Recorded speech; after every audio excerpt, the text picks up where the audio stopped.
Hello दोस्तों, आज हम लोग क्लास 7th के हिस्ट्री का ऑब्जेक्टिव देखते हैं। स्टार्ट करते हैं। चैप्टर फर्स्ट है। पहला चैप्टर है क्या? 1000 वर्षों के दौरान हुए परिवर्तनों की पड़ताल।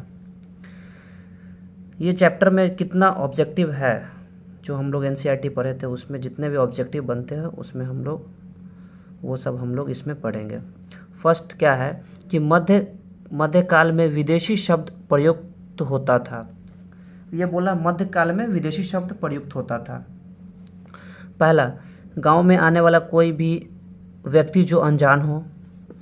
दूसरा, एक ही गांव में अलग अलग धर्म के लोग एक दूसरे के लिए यह शब्द प्रयुक्त करते थे। उपयुक्त में से कौन सा सही है? तो हम लोग कल पढ़े थे, गांव में आने वाला कोई भी व्यक्ति जो अनजान हो वो विदेशी कहलाता। हाँ, सही है। किसी गांव में आने वाला कोई भी अनजान व्यक्ति विदेशी कहलाता, ये सही है। लेकिन दूसरा क्या है कि एक ही गांव में अलग अलग धर्म के लोग एक दूसरे के लिए यह शब्द प्रयुक्त करते थे। नहीं, क्योंकि हम लोग पढ़े थे कि किसी गांव में आने वाला अनजान व्यक्ति जो उस समाज या संस्कृति का अंग न हो विदेशी कहलाता है। और उसी गांव में रहने वाला दो किसान अलग अलग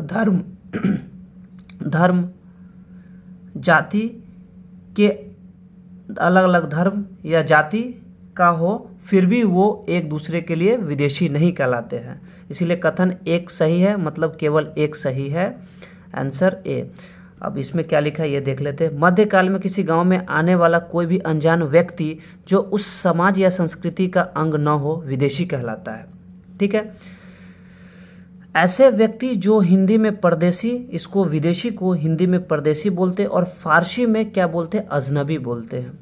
किंतु एक ही गांव में रहने वाला दो किसान, मतलब एक ही गांव में अगर दो किसान रह रहा हो लेकिन वो किसान अलग अलग धर्म या जाति से हो, फिर भी वो एक दूसरे के लिए विदेशी नहीं कहलाते हैं। इसीलिए कथन इसमें एक ही सही है। यहाँ दूसरा क्या लिखा है? एक ही गांव में अलग अलग धर्म के लोग एक दूसरे के लिए यह शब्द प्रयुक्त करते हैं। नहीं, विदेशी शब्द प्रयुक्त नहीं करते हैं। कथन 2 गलत है।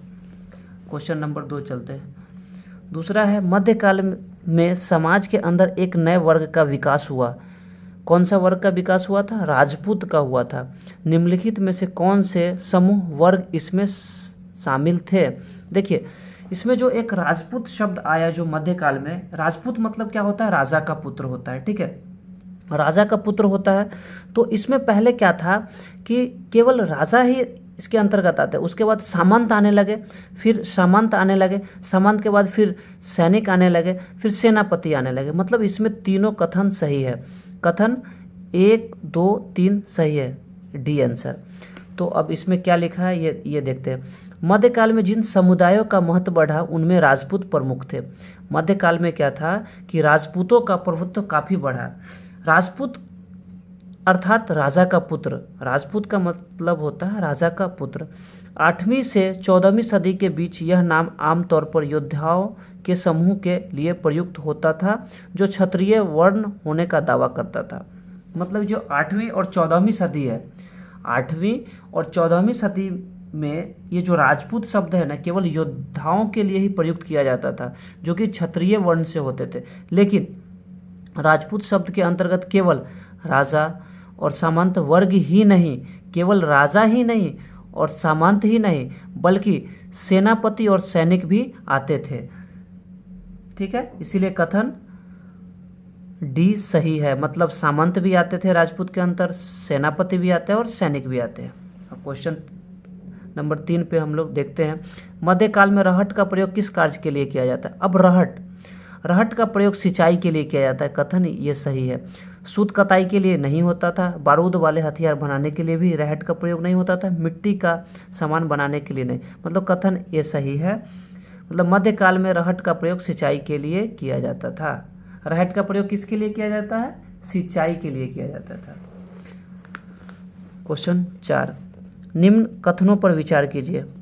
पहला, मिनहाज ए सिराज ने जब पहली बार हिंदुस्तान शब्द का प्रयोग किया तो उसका आशय अविभाजित भारत में स्थित क्षेत्रों से था।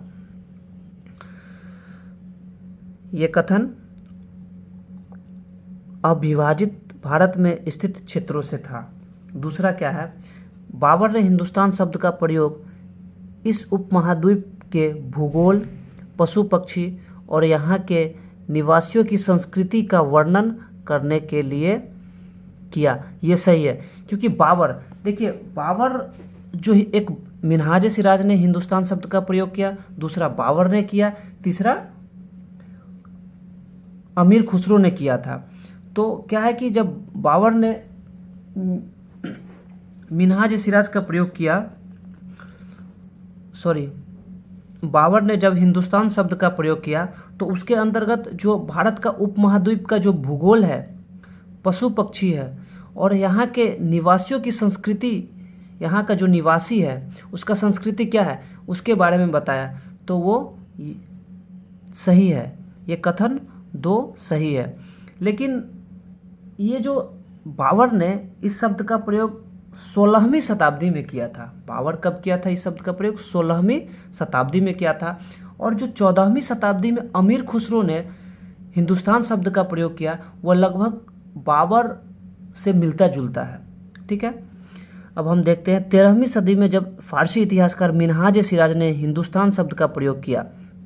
अब एक मिन्हाज सिराज है, मिन्हाज सिराज जब हिंदुस्तान शब्द का प्रयोग किया तो इसमें हम देखेंगे कि मिन्हाज सिराज बताया कि पंजाब का क्षेत्र, हरियाणा का क्षेत्र, पंजाब का क्षेत्र, हरियाणा का क्षेत्र और गंगा यमुना के बीच स्थित इलाकों से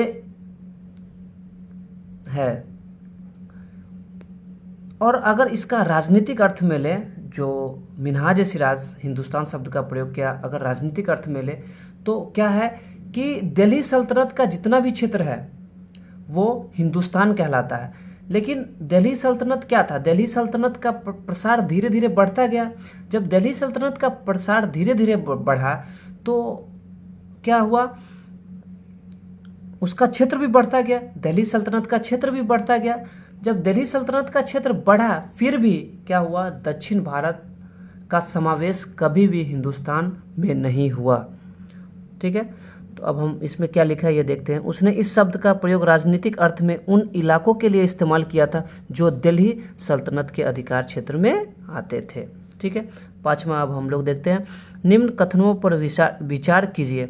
फर्स्ट, नस्तलीक लिपि दाईं से बाईं ओर लिखी जाती थी जबकि शिकस्त लिपि बाईं से दाईं ओर लिखी जाती है। ये हम लोग पढ़े हुए हैं। दूसरा क्या इसका ये है पॉइंट, फारसी अरबी के जानकारों के लिए नस्तलीक लिपि को पढ़ना आसान नहीं था। देखिए इसमें नस्तलीक लिपि क्या था? नस्तलीक लिपि को हम लोग क्या करते थे, बाईं ओर लिखते थे। नस्तलीक लिपि को हम लोग कैसे लिखते थे, बाईं ओर लिखी जाती थी। और शिकस्त लिपि, दो लिपियाँ होती है, एक नस्तलीक लिपि होती है, एक नस्तलीक लिपि होती है, दूसरा शिकस्त लिपि होती है। तो नस्तलीक लिपि को हम लोग बाईं ओर लिखते हैं और शिकस्त लिपि को दाईं ओर लिखा जाता है। शिकस्त लिपि को कैसे लिखा जाता है, दाईं ओर लिखा जाता है। तो कथन केवल एक सही है। ठीक है, अब हम लोग देखते हैं नस्तलीक लिपि बाईं ओर में वर्ण जोड़कर धारा प्रवाह रूप से लिखे जाते हैं। फारसी अरबी के जानकारों के लिए इस लिपि को पढ़ना आसान होता है। और शिकस्त लिपि क्या होता है, दाईं ओर लिखा जाता है, अधिक संक्षिप्त, सघन और कठिन होता है। देखिए जो ये नस्तलीक लिपि जो है ना उसको बाईं ओर लिखते हैं और इसमें जो फारसी अरबी जानकारों के लिए नस्तलीक लिपि को पढ़ना बहुत ही आसान होता है, बहुत ही। फारसी अरबी के जानकारों के लिए नस्तलीक लिपि को पढ़ना आसान नहीं था, ये आसान होता है। ठीक है, इसीलिए ये कथन गलत है। तो कथन केवल एक सही है। थैंक यू दोस्तों। अब हम लोग पहले एनसीईआरटी का 2nd चैप्टर पढ़ेंगे, उसके बाद फिर उसका ऑब्जेक्टिव करेंगे। Thank you.